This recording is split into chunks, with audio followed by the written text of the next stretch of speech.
today, ang meeting namin is about happiness. So what is happiness? Happiness is a feeling of contentment, joy, or well-being. It can also be described as a state of mind that involves feeling satisfied with life and having a sense of meaning and purpose. Pero ang happiness kasi is nagdidepend yun sa tao.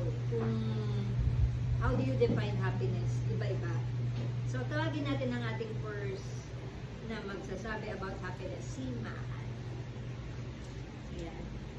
Para sa'yo, Maan, what is happiness? For me, ma'am, I find happiness in different forms. So, first, I believe that a healthy and mutual relationships and connections sa kapwa natin, yun yung nagbibigay sa akin ng happiness. If I feel respected, valued, and understood, of course, may kapayapaan sa puso ko. And I feel happy about that.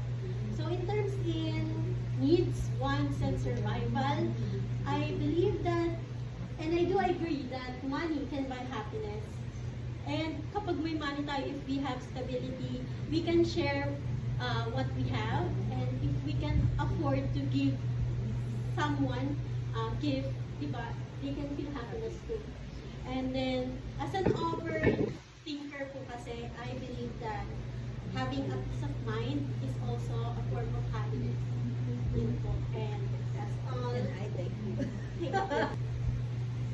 So, ang ating second naman is si Aya. What is happiness? Para sa'yo, ano ang happiness? For me po, yung happiness po, contentment po, tsaka pag may nabibili po ako sa family ko, tsaka sa kalusugan po nila, para po sa akin yung content. Ano po? Happiness. Happiness po. Yun lang po. Erika, para sa'yo, what is happiness? Ang happiness is para sa akin po is my family and contentment. Pag nag-provide po sa family, kasi nag-work naman ako. And yung ano po nila, healthy, lagi sila. And yun lang po.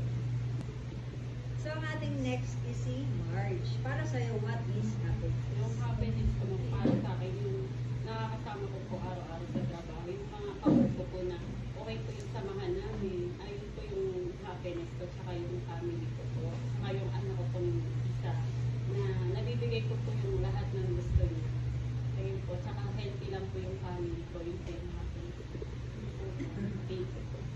Ang next natin ay si Ate Karen. So, para sa'yo, what is happiness? Yung happiness para sa akin, ma'am, yung nagbibigay ko yung lahat ng gusto ng pamilya ko, katulad ng pera. Kung wala kasi ang pera, ma'am, hindi ko siya mabibigay, hindi ko mapaprovide sa family ko. Paano yung pagkain, yung gastos namin. And then, kung pag nabigay ko na siya, ma'am, yung pag may pera ko, ma'am, nabigay ko na po, masaya na sila. And then, pag nakita ko silang masaya, ma'am, masaya na din po. Yun yung happiness para sa akin. Para sa'yo, Iza, what is happiness? Happiness po, as a bird mom, masaya po ako pag nabibigay ko po yung wants and needs po ng dog ko, like food and treats, and makita ko po siyang healthy at makulit po na nakita ko. And then, happy po din ako pag nag-provide ko as a provider sa parents ko and sa partner ko, yung needs nila, and nabibigay ko din yung mga wants nila. And makita lang silang healthy. Yun lang. Para sa'yo, Mehan, what is happiness? As of now, yung happiness ko po is yung mga dogs ko. Lahat ng, lalo na po yung mga rescue dogs ko na nakita ko po talaga kung saan sila galing, tsaka yung mga, yung itsura nila, paano ko sila kinuha. Yung happiness ko is makita ko na sila ngayon na healthy, tsaka nabibigay ko lahat ng mga pangangailangan nila. Aside pa dun, yung fulfillment para sa akin na mabigay ko yung mga wants ng parents ko kasi hindi po talaga sila nang bigay and hindi rin talaga nila kami magbigay sa bahay. So parang kami, yung kusang ano na lang, Kusang loob. kung ano lang yung gusto nila, parang sobrang laking fulfillment na yun as a anak na nabigay ng parents yung lahat ng gusto. Yung makabawi, yun lang. Para sa'yo, Nads, what is happiness? Para po sa akin, ma'am, yung happiness ko is kapag nagiging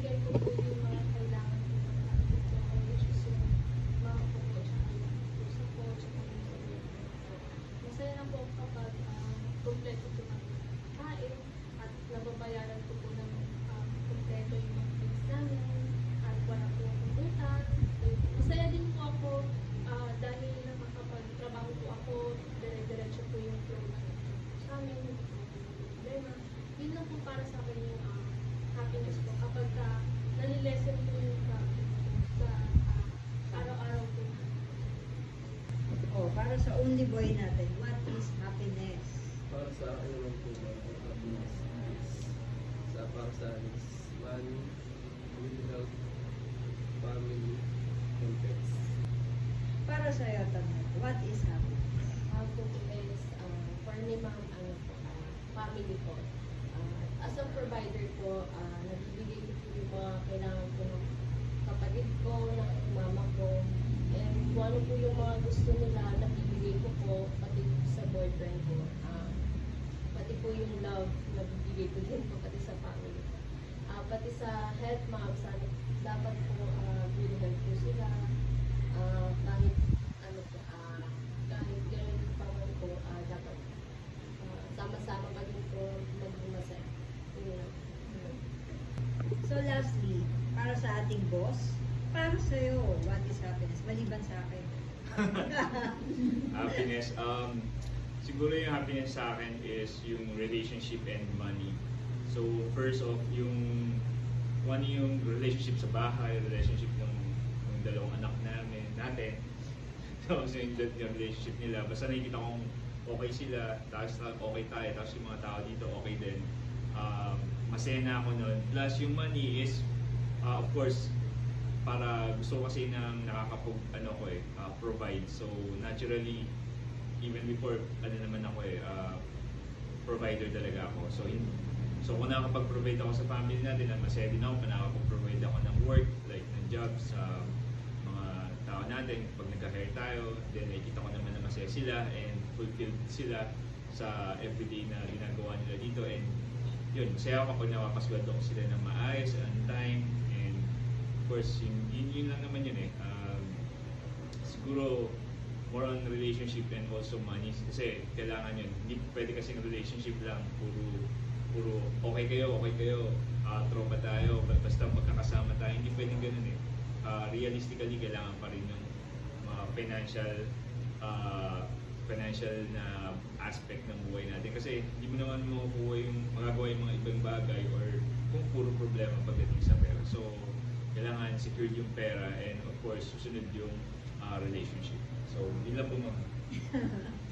So yun, to finalize, ang happiness kasi nagdi-depend talaga yan sa tao. So hindi naman porket happiness ko, dapat happiness niya. And para sa akin, it's okay to be happy. At saka, nasa sa'yo yun eh, if you want to be happy. Though na may mga problems. Lahat naman, everyday, lahat naman ng tao may problem. Pero it depends on you kung paano mo aanuhin to be happy. So para sa akin, happiness is, tama yun, kung wala kang pera, you will not be happy. Bakit? Kasi hindi mo mabibili yung gusto mo, hindi mo mabibili yung, para sa akin, gusto ng mga anak ko. Siyempre, that's happiness pa rin eh. So, hindi ko masasabi na money is evil. It is a tool. So, nasa iyo yun kung paano mo gagamitin. So, yun, yung para sa akin, happiness is to have money, my family, yun, ang pinaka sa akin talaga is important is yung family ko is okay, na healthy sila lahat and safe. Mga tao ko okay, they function well kahit na wala kami. And syempre ang aking baby, ang aming baby na si Charms na sana okay lagi. Dahil syempre pag may problema tayo, you will not be happy. Kahit sabihin mo na may pera ka, oo may pera ka pero wala nagbibigay sa'yo ng happiness, wala pa rin yun. So yun, to sum up, yun lang ang para sa amin, happiness. Kasi nga syempre, di ba, parang kung hindi sila happy, hindi kami magiging happy, hindi sila makakapag-work na maayos eh. So, we talk na nagmi-meeting kami para mas okay makilala namin sila, makilala nila kami, para mas okay yung may harmony sa isang family kasi we treat them as our family. Habang nandito, syempre ganun naman talaga, habang nandito ka sa company, family tayo. So yun lang. Thanks for watching and please like and follow for more videos po. Thank you.